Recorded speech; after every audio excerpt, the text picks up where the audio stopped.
Okay guys, jom kita cuba hilangkan lumut. Korang tengok ni sampai dah berhijau semua dah. Segar bismillah. Kita pakai kitchen cleaner je. Nak bercuci ni. Kita sekarang cleaner internasional. Cleaner untuk negara.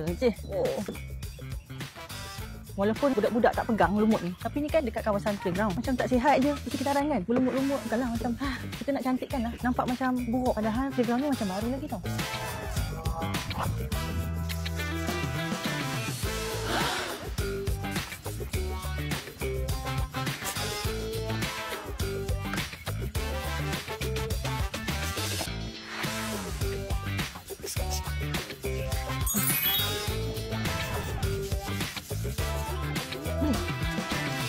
Kalau Umi jatuh nak sambut tau.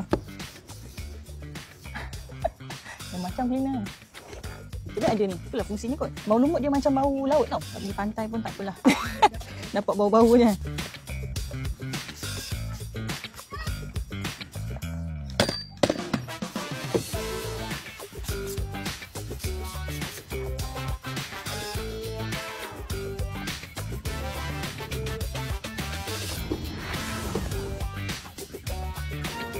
Hari tu saya cuci batu. Korang cakap tak pernah dibuat orang cuci batu. Hari ni saya cuci gelongsor. Korang kata tak pernah dibuat orang cuci gelongsor. So korang ada idea lagi tak? Kat mana pula akak patut cuci? Yang orang tak buat aku kena buat. Komen di bawah. Alright.